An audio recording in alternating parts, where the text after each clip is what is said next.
तू ही रे माझा मितवा या मालिकेच्या आजच्या भागामध्ये इथे आता अर्णव टेन्शनमध्ये आलेला असतो.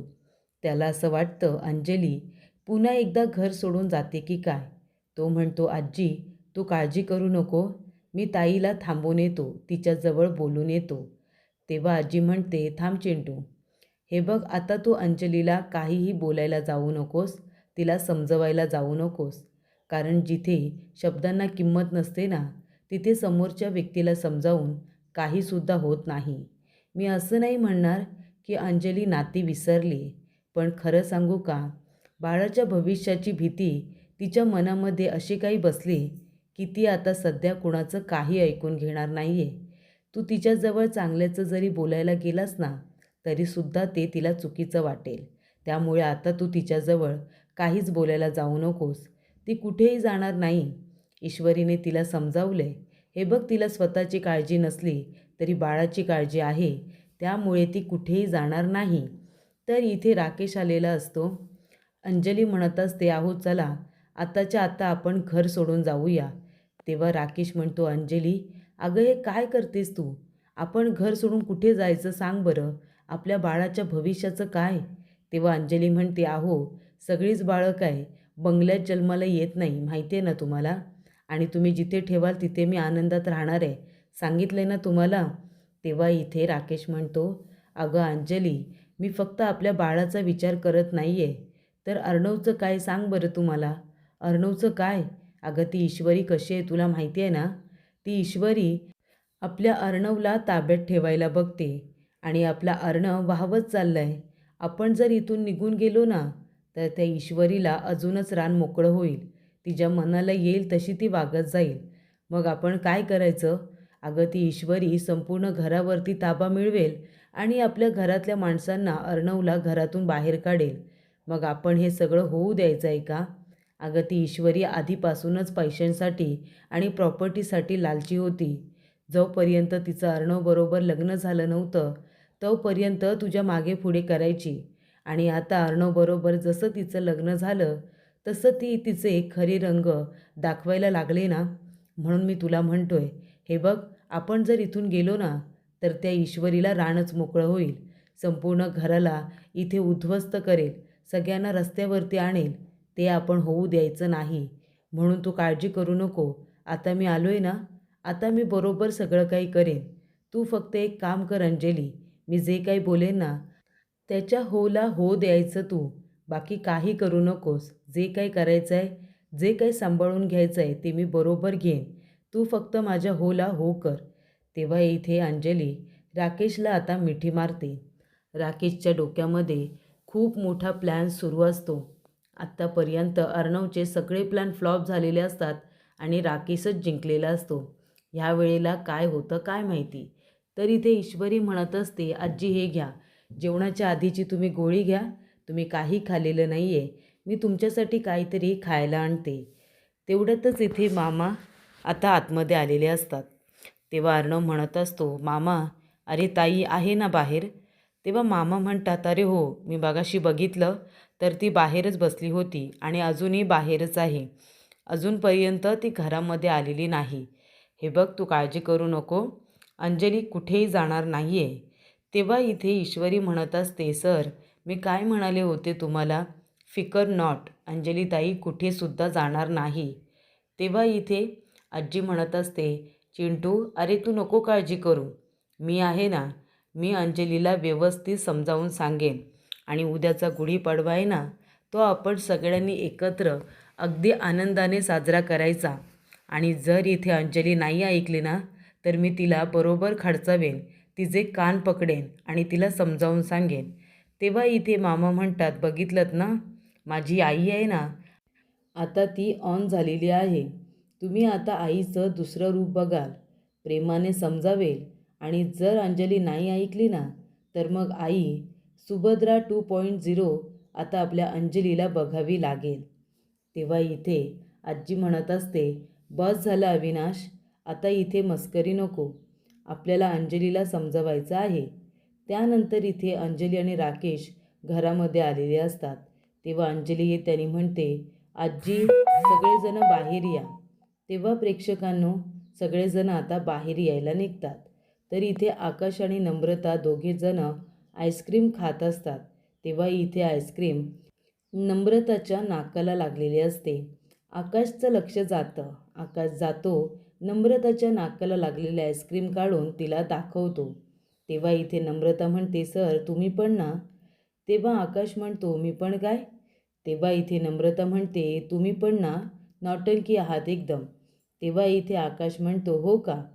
तेव्हा नम्रता म्हणते, सर खरंच थँक्यू सो मच. तुम्ही माझा उद्याचा पाडवा आहे ना खूपच जास्त छान पद्धतीने आता साजरा करणार आहात. जर आजचा दिवस चांगला गेला नसता ना तर माझा उद्याचा पाडवा उदास गेला असता. पण तुमच्यामुळे माझा आजचा दिवससुद्धा चांगला गेला आणि उद्याचा पाडवासुद्धा छानच जाणार. तेव्हा इथे आकाश म्हणत असतो, हे बघ नम्रता, काळजी करायचं काही कारण नाही आहे. उद्याचा दिवस आणि हा येणारा नवीन वर्ष आपल्यासाठी चांगलाच असेल आणि तुझ्या किचन क्लाउडसाठी सुद्धा, कारण तू आता अजून काही मेनू ॲड केली आहेस ना म्हणून. तेव्हा नम्रता म्हणत असते, सर अजून काही गोष्टी आपल्या मनासारख्या होतील का? तेव्हा आकाश म्हणतो, कुठल्या गोष्टी? तेव्हा नम्रता म्हणते, या नवीन वर्षात आपलं लग्न होईल सर. तो म्हणतो, नक्कीच होईल. ह्या नवीन वर्षांमध्ये तुझ्या इच्छा पूर्ण होतील. आपलं लग्नसुद्धा नक्की होईल. आजूबाजूला जे काही घडतंय ना ते आता सगळं काही व्यवस्थित झालं की यावर्षी आपण लग्न नक्की करू, असं आकाश नम्रताला सांगतो. तर अंजलीने सगळ्यांना आवाज देऊन बाहेर बोलावलेलं असतं. सगळेजण बाहेर येतात. तेव्हा इथे अर्णव आणि ईश्वरी दोघेजण राकेशकडे बघत असतात. आता राकेशचा नवीन प्लॅन काय आहे असं त्यांना वाटत असतं. तेव्हा अंजली राकेशकडे बघत असते. राकेशने सांगितलेलं असतं ना की माझ्या होला हो द्यायचं, जास्त काही बोलू नकोस. मी जे काही बोलेन ना त्याच्यामध्ये फक्त तू हो म्हणायचं.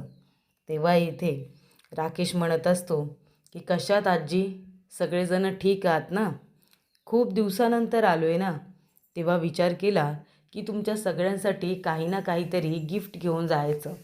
तेव्हा इथे आजी म्हणतात, जावई बापू अहो या सगळ्याची काय गरज होती?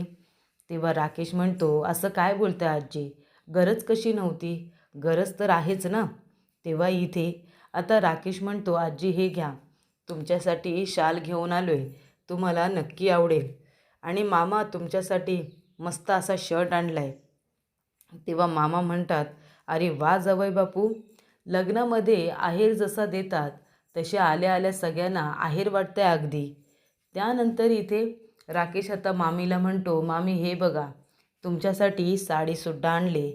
आणि मग विचार केला की अर्णवसाठी काय घेऊ, कारण अर्णवकडे कशाचीच कमी नाही ना, अर्णवकडे तर सगळंच आहे. म्हणून मी त्याच्यासाठी तोंड गोड करायला कंदी पेढे आणलेत. बघ चिंटू, आवडतील तुला कंदी पेढे. तेव्हा इथे आता राकेशने सगळ्यांना गिफ्ट दिल्यानंतर आजी म्हणत असतात की जावई बापू, तुम्हाला माहिती नसेल तर तुम्हाला सांगते, अंजलीने प्रॉपर्टीमध्ये वाटणी मागितली, तिने हिस्सा मागितला आहे. आता तुम्हीच सांगा बरं, घरामध्ये सगळं काही नीट असताना वाटण्या वगैरे मागणं हे कितपत योग्य आहे? आता तुम्हीच सांगा. वाटणी वगैरे ही सगळं कशासाठी? मोठी आहे ना ती या घरामध्ये, आणि तिने जर घर तोडण्याची गोष्ट केली तर ते योग्य आहे का? तुम्ही सांगा बरं. तेव्हा इथे आता राकेश म्हणत असतो, अंजली हे काय ऐकतोय मी? तू वाटणी मागितलीस? अगं कशासाठी? या घरामध्ये आपण सगळेजण एकत्र राहतो आणि त्याचबरोबर या घरात आपल्याला कशाचीही कमी नाही आहे, आणि तू इथे वाटा मागितलास. हे बघा आजी, वाटण्या वगैरे आम्हाला काही नको. अंजली चुकली असेल, पण आता इथे वाटणी वगैरे मागण्यात काहीसुद्धा अर्थ नाही. अहो आपण एकत्र सगळेजण आनंदाने राहूया. तेव्हा प्रेक्षकांनो, वल्लरी म्हणत असते, बाप रे, हा माणूस किती नाटकी आहे बरं. तेव्हा इथे आजी म्हणत असते, चला जावई बापू, माझा विश्वास होता तुम्ही आल्यानंतर तुम्ही सगळं काही व्यवस्थित सांभाळून घ्याल असं मला माहितीच होतं, म्हणून ही गोष्ट मी तुमच्या कानावरती टाकली. तेव्हा राकेश म्हणतो, आजी तुम्ही अजिबात काळजी करू नका. हे बघा आता वाटण्या वगैरे काही होणार नाही. अंजली तू चल बरं माझ्याबरोबर चल, तुला आरामाची गरज आहे. तेव्हा इथे अंजली आता काहीच बोलत नाही. जे काही बोललेला असतो ते राकेशच बोललेला असतो. तेव्हा इथे वल्लरी म्हणते, "काय गं ईश्वरी, तू तर 48 तासांमध्ये इथे आता पुरावे गोळा करणार होतीस ना जावई बापूंच्या विरोधामध्ये. पण आता त्यांनी तर बघ काय केलं. त्यांनी तर इथे आता प्रॉपर्टीच्या वाटण्याच होऊ दिलं नाही.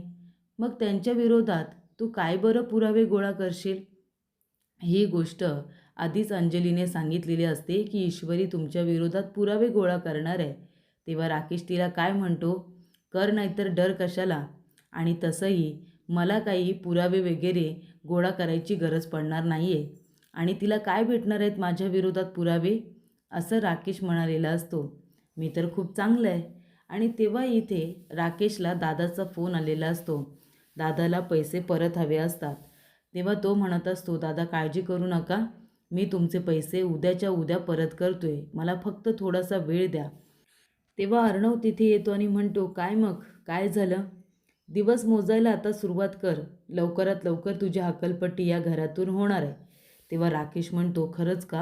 अरे चिंटुकल्या, बघ मी किती घाबरलो, मला तर खूप जास्त भीती वाटते. तू या घरातून मला हकलून देणार आहेस का? माझं पित्तळ उघडं पाडणार आहेस सगळ्यांसमोर? पण मला काही फरक पडत नाही. तुला जे काही करायचं आहे ते तू कर." तेव्हा इथे अर्णव आपल्या रूममध्ये आलेला असतो. तेव्हा ईश्वरी त्याच्याकडे बघत असते. अर्णव इथे खूपच जास्त टेन्शनमध्ये असतो. आणि तेव्हा प्रेक्षकांनो, इथे आता त्याचं डोकं दुखायला लागतं. तेव्हा इथे ईश्वरी म्हणत असते, "सर काय झालं? तुमचं डोकं दुखतंय का?" तेव्हा इथे अर्णव म्हणतो, "हो, डोकं तर माझं दुखतंय." ती म्हणते, "दिवसभर तुम्ही खूपच जास्त डोकं लावलं होतं ना, त्यामुळे तुमचं डोकं दुखत असेल. पण फिकर नॉट, थांबा, मी तुमच्या केसांची मालिश करून देते, तुमच्या डोक्याची मालिश करून देते." तेव्हा अर्णव म्हणत असतो, "नाही नको." पण ईश्वरी काही आता ऐकत नाही. ती मालिश करून देतच असते. आणि तेव्हा प्रेक्षकांनो, इथे आता ईश्वरी जोरजोरात मालिश करत असते. ती म्हणते, "सर तुम्ही आता बघाच, तुमची डोकेदुखी लगेचच निघून जाईल." तेव्हा इथे अर्णव म्हणत असतो, "नाही नको, राहू दे सिंदूर, मालिश वगैरे करू नकोस, राहू दे." ती जोरजोरात त्याच्या डोक्याला आता मालिश करत असते. तेव्हा इथे अर्णव म्हणत असतो, सिंदूर राहू दे, नको करूस मालिश." तेव्हा ईश्वरी म्हणते, "सर तुम्ही शांत बसा ना. आता बघा मी तुमची मालिश केली ना तर तुमची डोकेदुखी 2 मिनिटात पळून जाईल. तुम्ही बघा तर खरं." तेव्हा इथे अर्णवला राग येतो. अर्णव जोरात उठतो आणि म्हणतो, "जाऊ दे जाऊ दे, काही नको करूस तू, माझी मालिश वगैरे करू नकोस." तेव्हा ईश्वरी म्हणते, "सर अहो काय झालं? मी तुमची मालिश केली तर डोकेदुखी थांबेल असं म्हणाले ना तुम्हाला, मग का तुम्ही करून घेत नाही?" तेव्हा इथे ईश्वरी म्हणते, "सर माझ्या हातून मालिश करून घ्या नाहीतर." तेव्हा अर्णव म्हणतो, "नाही करून घेणार, नाहीतर काय करशील तू सांग ना, काय करशील?" आणि इथे अर्णव आता बोलता बोलता तिच्या अगदी तोंडाजवळ येऊन बोलत असतो. तेव्हा ईश्वरी गप्पच बसते आणि ईश्वरी त्याच्याकडे एकटक बघून आता बाजूला बघायला लागते. तिला इथे आता थोडीशी लाज वाटत असते. तर अशा रीतीने प्रेक्षकांनो, अर्णव ईश्वरी अगदी एकमेकांच्या जवळ येऊन बोलत असतात. तर पुढील भागामध्ये राकेश म्हणत असतो, "चिंटुकल्या, तुला जे काही करायचं आहे ना ते होणारच नाही. आता बघ या नवीन वर्षात मी कसे नवनवीन खेळ खेळतो ते." तर इथे अर्णव म्हणत असतो, "मिसिंदर, ताई ही राकेशच्या तावडीतून सुटली पाहिजे. ताईला कळतच नाही आहे की राकेश काय करण्याचा प्रयत्न करतोय." तेव्हा ईश्वरी म्हणते, "काळजी करू नका सर, राकेशचा खरा चेहरा लवकरच सगळ्यांच्या समोर येईल. असं काहीतरी केलं पाहिजे की त्या प्लॅनमध्ये राकेश अडकलाच पाहिजे." तर इथे राकेश आता दागिने घेऊन रियाचे विकायला जात असतो.